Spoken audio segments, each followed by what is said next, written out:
চাচা একটু কথা বলা যাবে? না, কথা বলা যাবে না কেন? কথা বললে সমস্যা কি আপনার? আপনি এই যে তসবি গলায় এইগুলা কেন, আমরা যদি একটু জানি বা এইগুলা যদি আমরা একটু করি তাহলে কি সমস্যা? আপনারা করতে পারবেন না তো। সেটা আমরা আগে জানতে হবে। হ্যাঁ, আমি বেশি কথা বলি না। আচ্ছা, আমি জিকিরে থাকি, সবসময় জিকির করি। জিকিরে সবসময় থাকেন, ঠিক আছে, কিন্তু জিকির আর জিকির মানুষকে তো আপনার আল্লাহর পথে জিকির, আল্লাহর জন্য জিকির করেন, মানুষকে আল্লাহর পথে ডাকা। আমি যখন আমি সেই ফাংশনে যাই, আমার যারা আছে আত্মীয় স্বজন বন্ধু বান্ধব, তারা যখন বসে তখন তাদের সাথে আলাপ আলোচনা করি। আল্লাহর পথে ডাকার জন্য আছে না? হ্যাঁ আছে।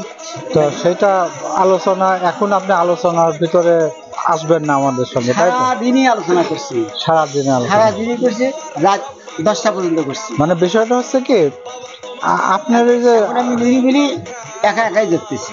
আচ্ছা, মানে বিষয়টা হচ্ছে আপনার যে মানে একটা মূল থিওরির ভিতরে আপনি আছেন। বেশি কথা না বাবা। হ্যাঁ, বলেন। মূল কথা, এমন জীবন করহে গঠন, আসিলে মরণ, হাসিবে তখন, মরিলে মরে কাঁদিবে ভবন। সেই রকম জিন্দেগি তৈরি করো। খুব দিবা নিশি 21,612 দমে দমে জিকির করো, দমের উপর বাড়ি ঘর, দম ফেরিলে আপন পর। খুব সুন্দর কথা, খুব সুন্দর কথা। আমি কথা বলতে চাচ্ছি না বাবা, আমি আমলে আছি, মানে আমল করবো। আমলটা, হ্যাঁ, আমলে আছেন, এটাও একটা আপনার আমল। কি জন্যে? এই যে আমার এই ভিডিওটা হাজার হাজার মানুষ দেখতেছে, বুঝছেন? সেটা আপনার দাওয়াত দেওয়ার। তাহলে আমি যে সময় বসবো সেই সময় আপনাদের ডাকবো, তাহলে সেই সময় আপনারা আসেন। আচ্ছা, বুঝতে পারছেন? আপনি কোথায় বসেন? বুঝছেন? জি। আমি যখন যেখানে থাকি সেখানে বসি। এখন এই যে এরকম বলার ভাবটা নাই, যেহেতু আপনি জিকিরে আছেন। সবসময় আমি হরদম জিকির করি বাবা, আমি জিকিরের উপরে আছি। আপনার বাসাটা কোথায় কি জানতে পারেন? আমার বাসা বগুড়া ডিস্ট্রিক্ট, সারিয়াকান্দি থানা, দিগলকান্দি গ্রাম, সারিয়াকান্দি ইউনিয়ন। আর আপনার গুরু? হ্যাঁ, আপনার গুরু আগে পাবনা ছিল, কাটিয়ে সিরাজগঞ্জ হয়েছে, ইউনুস আলী রহমতুল্লাহ আলাই।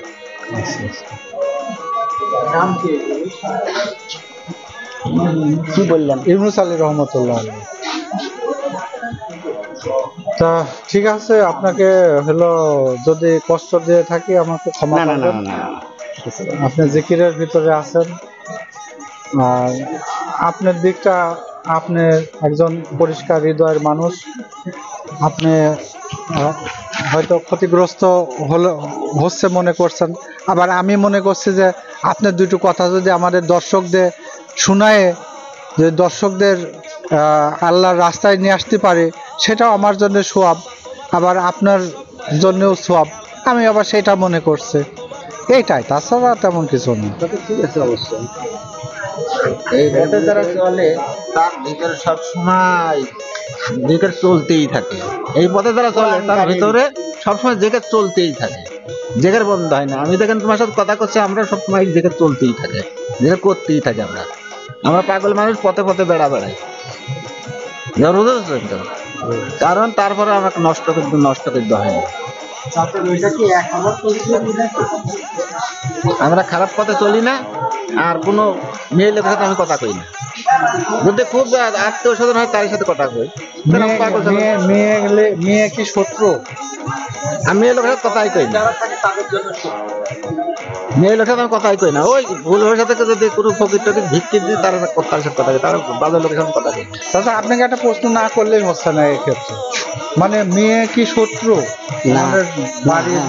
যারা মহিলা, আমাদের হযরত মুহাম্মদ সাল্লাল্লাহু আলাইহি ওয়াসাল্লাম তো উনিও বিয়ে করছেন, সংসার। ঠিক আছে না? ঠিক আছে। যত বড় ইবাদতই থাক, সংসার জীবনটা বড়। আপনাদের ভালো আপনি নিয়ে থাকবেন, আমার ভালো আমি নিয়ে থাকবো। আমিও তো সংসার করছি, আমিও তো বিয়ে করছি, আমারও তো বিয়ে হচ্ছে। জীবনটা ভালো আগেরটা নাই। হ্যাঁ, এখন আমার এটা ভালো লাগছে, এখন আমার এটা ভালো লাগতেছে। শেষ সময় যাবো, আমি কি নিয়ে যাব? আমি কেন আসছি? আমাকে হিন্দু বৌদ্ধ খ্রিস্টান মুসলিম মেথর করেও পাঠাতে পারতো, তা না করে মুসলমানের ঘরে কেন পাঠালো? ঠিক, তাহলে আমার কাজ কি করব? আমাকে হায়ান জানোয়ার করে পাঠাতে পারতো, তাহলে মানব ঘরে আমাকে জন্ম দিলে কেন? তাহলে আমার কাজ কি? তাহলে আমার কাজ কি? হ্যাঁ, ছোটবেলায় ইতিম ছিলাম, মানুষের লাঠি খায় বড় হয়েছি। তারপর যখন কর্ম শিখছি, মানুষ বিয়ের কথা কয়। হ্যাঁ, তাহলে এখন আমার আল্লাহর দরকার। মসজিদে যেতে পারিনি, মক্তবে যেতে পারিনি, মাদ্রাসায় যেতে পারি নাই, চলতি ফিরি মাদ্রাসায়। তারপরে আমি শিখছি, তারপরে আল্লাহ পাক শিখেছি, শিখছি। তাও ছেলে হয়েছে, ছেলে হয়েছে, মেয়ে হয়েছে, সবটাই বিয়ে খাইতে দিয়ে সংসার ছাড়িয়ে তাদের ঘরে ছাড়িয়ে বাড়িতে বার হচ্ছে। অসুবিধা কি? তাদের ধন, তাদের মনে করে যদি তাদের হক তাদের বুঝে দিচ্ছে। আমি তাহাতে কিছু রাখি নাই। টাকা পয়সা বেশি নিয়ে আসেন, আমি তাদের চাই নাও নেই না।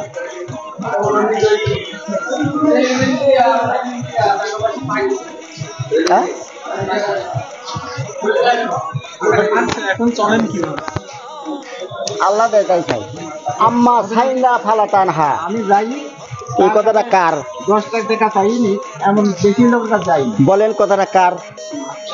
কোরআন কারিমের কথা, এটা আল্লাহর কথা। ফকির চাইলে ভিক্ষে দিতে হবে 20 টাকা তোমার রিজিক থেকে। তুমি যা খাও সেখান থেকে তোমার ভিক্ষে দিতে হবে। 1 সপ্তাহ 7 দিন, 7 দোকানে 14 মোট। তাহলে 7 সপ্তাহ পর যদি ফকির আপনার বাড়িতে যায়, 1 জন 2 জন 5 জন 1 মুঠ করে দিবেন হালাল রুজিক থেকে, হালাল রুজিক থেকে। কোরআনের বাইরে আমি একটা কথাও কই নাই, ভালো করে খুলে দেখবেন।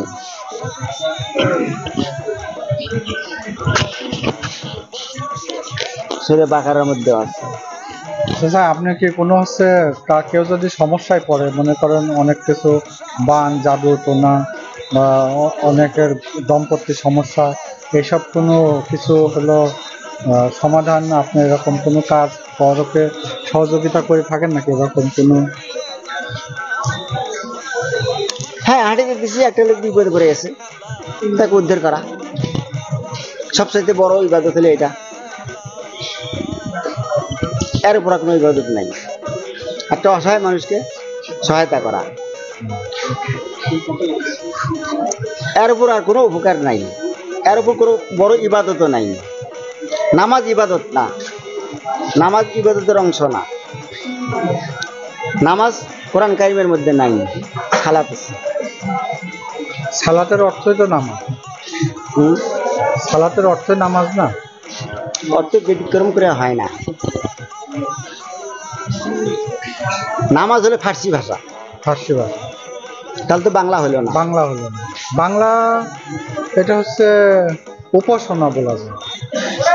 ইয়েস, ঠিক। আল্লাহর আল্লাহ, আল্লাহর হুকুম পালন করা, নামাজ প্রতিষ্ঠিত করো, ইকামাতুস সালাত। তাহলে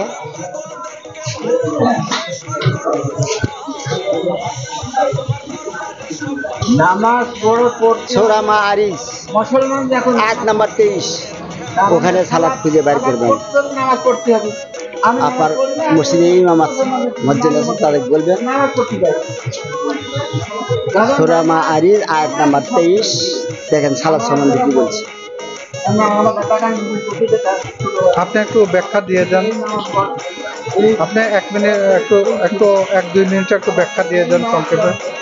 বাবা, আমি একটু জিকিরের মধ্যে আছি, আচ্ছা, আমার অসুবিধা হচ্ছে বাবা। আচ্ছা, ঠিক আছে, ঠিক আছে। আসসালামু আলাইকুম। আমার নাম আব্দুল রাজ্জাক। আব্দুর রাজ্জাক, সেখানে বলে দিলে মুসলিম মনে হয়। হ্যাঁ। শুধু দর্শক বন্ধুরা, আমরা আব্দুর রাজ্জাক ভাইয়ের জল কামেল ভাইয়ের সাথে কথা বললাম এতক্ষণ পুরোদয় স্টেশনে। আমরা বিস্তারিত আবার পরে জানাবো।